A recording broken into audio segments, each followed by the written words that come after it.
Hi, welcome back to the channel.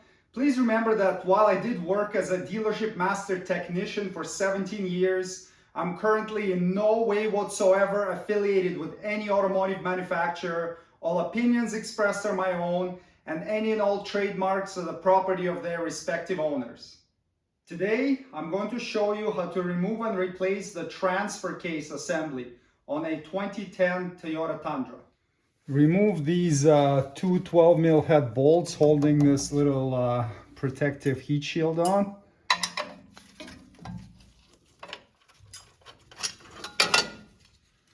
Remove the four 14mm nuts holding the front drive shaft to the transfer case.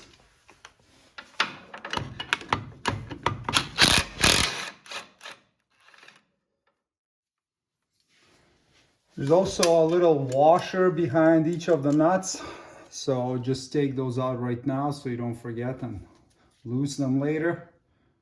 Now once you remove the four rear ones, remove the four front nuts.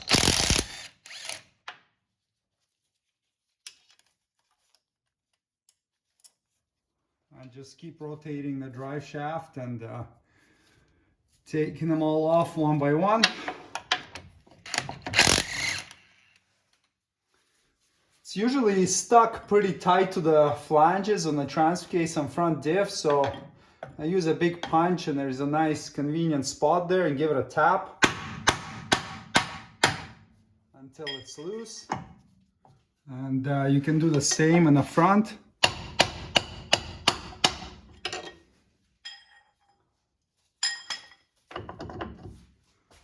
Now you can push the front of the drive shaft back, and it's gonna compress it here in the sliding portion of it. And you can get it up and over there.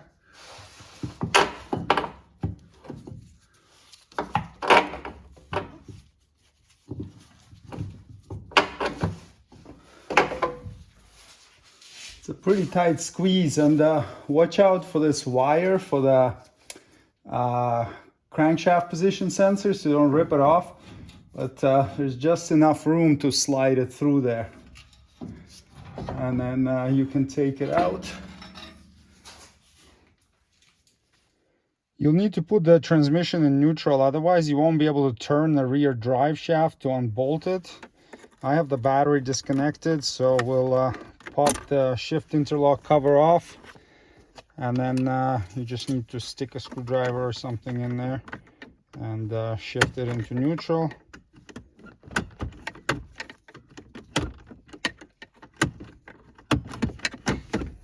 Okay, hard to do it with one hand while holding the camera with the other. And make sure you don't do this with a truck on the ground, because it's gonna roll away from you. So either have the wheels chalked, or in my case the truck is in the air already.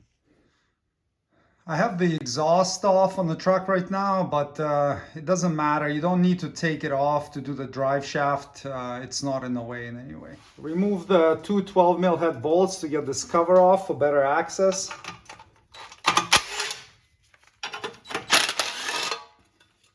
Use a 17mm socket to get the four nuts off, and you just rotate the drive shaft to get to the rest of them. Do the same with the rear, but you have four bolts here and you have to hold the nut from the back with a 17mm wrench.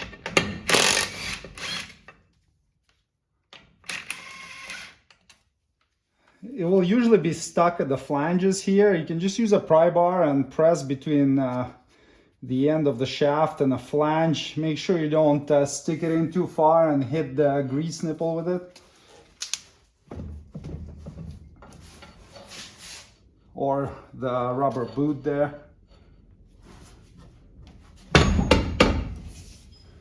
On the transfer case side, there's a nice little indent there, and I just use a long punch and give it a couple taps. Now it's disconnected. When it comes to these two center bearing bolts, I will usually scribe a mark around where the washers are sitting so that I can put it exactly in the same spot.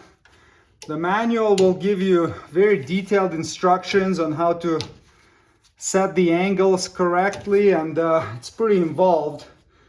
But if you don't have any problems and this drive shaft hasn't been removed before, it's safe to assume that it's in the correct position. So when you reinstall it, just line up the washers to those same scribe marks and you're good to go. So now you can remove the bolts using a 14 mil socket. Just be aware that at this point the drive shaft will want to drop down. So either support it or have somebody give you a hand.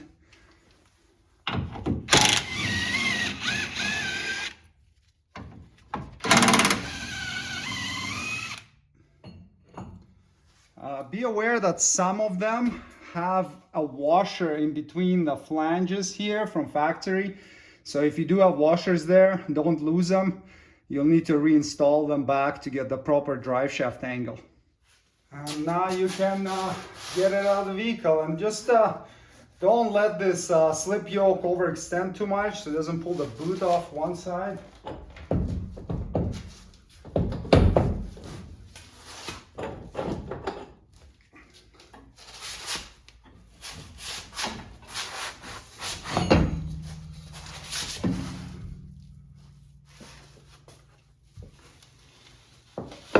There is this protective shield around the transfer case. You can take it off if you want, or you can leave it on to keep the shift motor protected when you're removing it. It's up to you, because you can get everything out without removing this shield. So start with this connector here. Now you have a couple more connectors. And then this big guy here.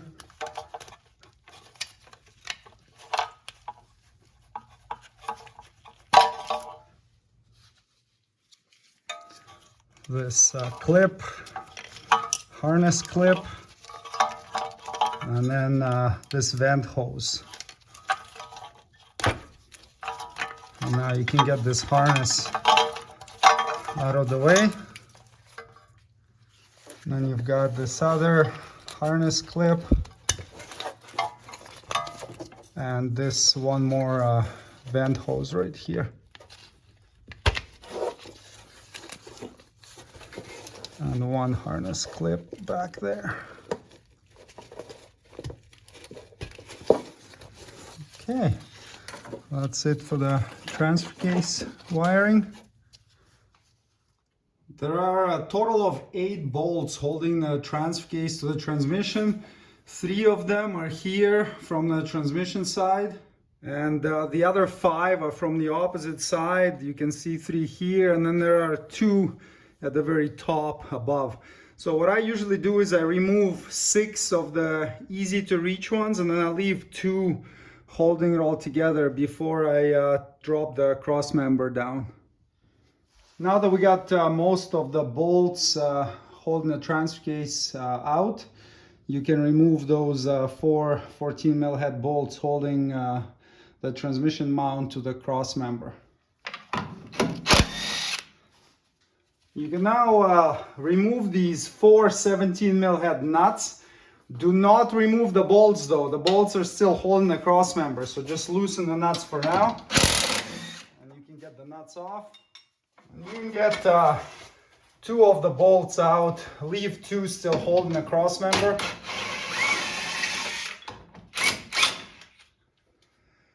Now you want to set up your transmission jack under the transmission and lift everything off the cross member a little bit to take the pressure off of it.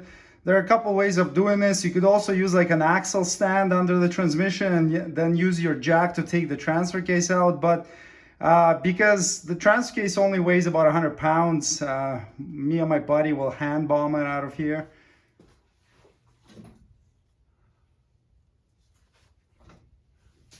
Now you can take out these last 2 bolts. Usually this subframe or cross member, it's stuck in there pretty good, so it probably won't fall out on its own.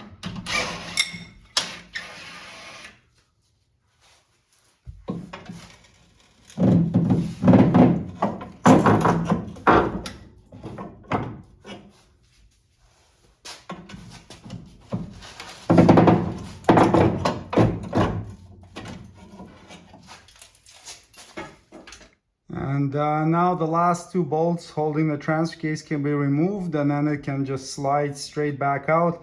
It's got a couple dowels there too, alignment dowels, and it's got the shaft going through, so you'll need to separate the two halves and just slide it back about an inch or so until it comes off.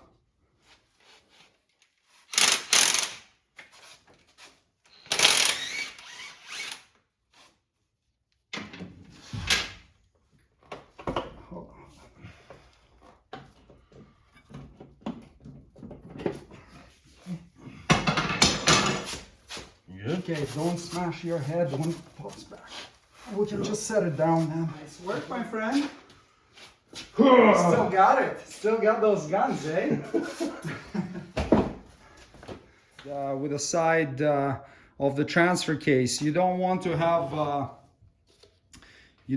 extra dowels sticking out of there, the same ones that are in the transfer case. So if there are some extra dowels, grab them with some vice grips and you'll be able to wiggle them and pull them out. You may need to heat them, but usually you don't. Just vice grip them and wiggle them out of the way.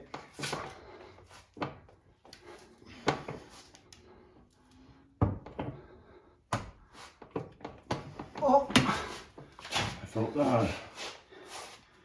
Okay. Up. Okay. Yeah, now push it towards the transmission. There, hold it there. Yep, I will.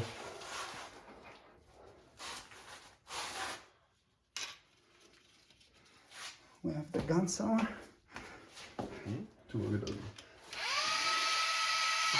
See? Okay, you can let go. You sure? Yeah, it's not gonna fall out. Okay. Reinstall the 8 bolts holding the transfer case to the transmission and tighten them to 30 foot-pounds. Now we can reinstall the cross member.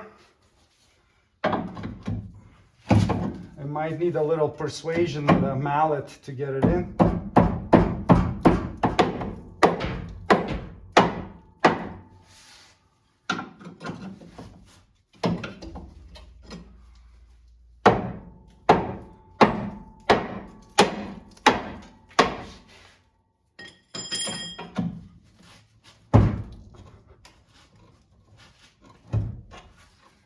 Get all the 4 bolts through, and now we can lower the transmission down onto the cross member.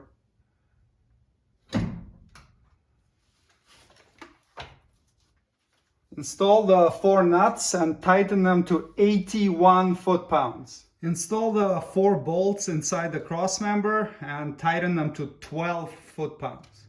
Reconnect the 2 vent hoses here and a wire clip and 3 electrical connectors on the transfer case, one being at the bottom.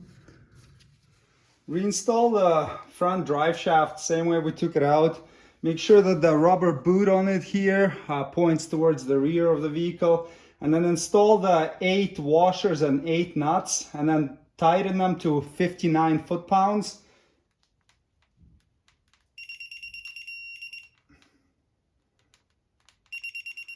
Reinstall the heat shield with the 2 bolts and tighten them to 12 foot-pounds. Reinstall the drive shaft with all the nuts and bolts. Don't tighten the center support bearing bolts yet. Tighten the 8 flange bolts and nuts to 59 foot-pounds. Now realign the steady bearing to the match marks that you made earlier. As I mentioned before, there is a pretty involved procedure for measuring the drive shaft angles and setting them, but if you had no issues before, then just align it back exactly the way it was and tighten the 2 bolts to 30 foot-pounds. Reinstall the heat shield on the transfer case with the 2 bolts and tighten to 15 foot-pounds. Thanks for watching. Subscribe if you'd like to see more Toyota Tundra videos. And check the links below the video for any tools or supplies you may need to complete the job shown in this tutorial. See you next time. Cheers.